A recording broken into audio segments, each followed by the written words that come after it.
and welcome to my review of Geometry Wars Retro Evolved 2 on the Xbox Live Marketplace. This game is a sequel to Geometry Wars Retro Evolved that came out on the Xbox Live Arcade when the Xbox 360 launched, and this is a great improvement over the original. This game features 6 different modes called Deadline, King, Evolved, Pacifism, Waves, and Sequence. Now let's start with Deadline. Deadline presents an interesting challenge, not in the fact that you must survive, but in the fact that no matter what, you will survive. You have infinite lives and 3 minutes to score as much as possible. Now, how is this a challenge? Well, the challenge presents itself in the form of, you need to do everything perfectly correct. You can't really die if you even want to have a chance of getting a really good score. So that alone makes this game highly strategic. The second mode that you can play is called King. Now King is much different than any other mode I think I've ever played in a shooter quite like this. Now, in this you're given circles on this map, and anywhere outside these circles you cannot fire and you can be killed by enemies. So you need to go in these circles, and this is where you can kill the enemies. But what prevents you from staying in the circle and just keep on killing the enemies? Well, every time you go into the circle, you have about 5 seconds to get out before that circle's gone and you're vulnerable to an attack. So, that alone presents a huge challenge and some really, really great fun. Third up is Evolved. Now, if you played the original Geometry Wars Retro Evolved, you know exactly what to expect here. Survive as long as possible while killing enemies and using your bombs efficiently to maximize your score. So there's really not much explanation here, but how about I explain the new mechanics in the game, and the new enemies as well.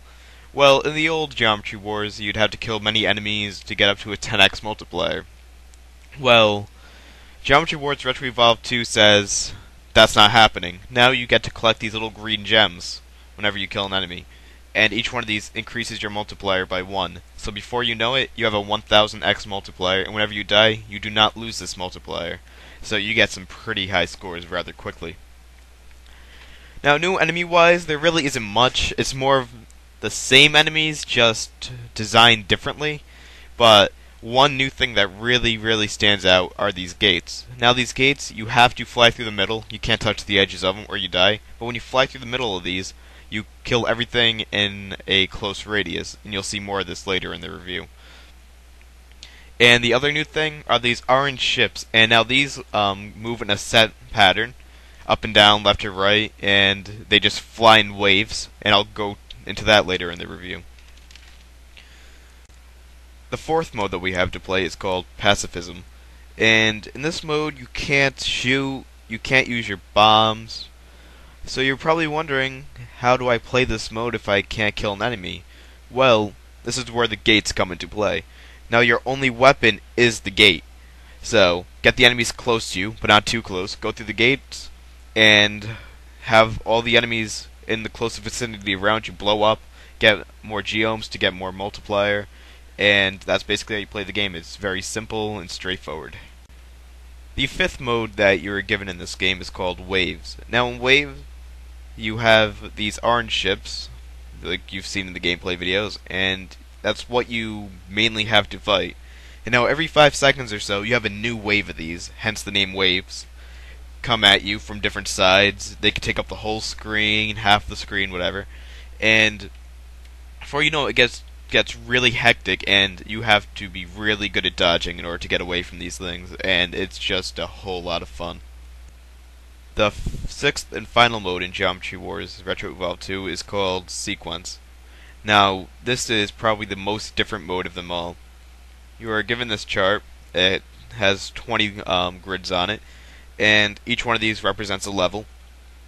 And you're given about 3 lives, 3 bombs, and each time it's the same things every level, but these levels are really hectic, and it's near impossible to get pretty far into this.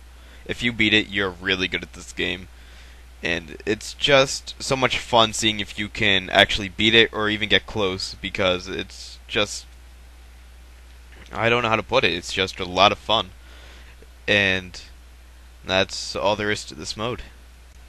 In conclusion, this game is great. It's a step up from its predecessors, and I think anybody should buy it.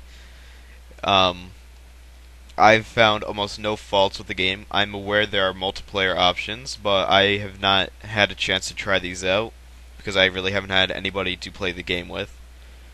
And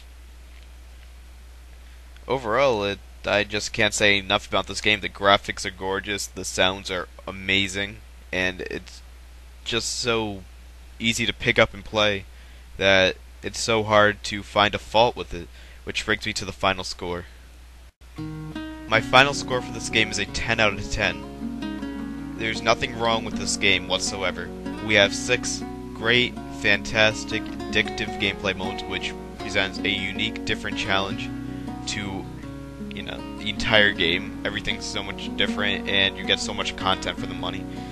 And from what I hear, the multiplayer is great, so I can't really say anything negative about that until I try it out. And the art style is fantastic, and I can't really say anything else about it. Buy this game now.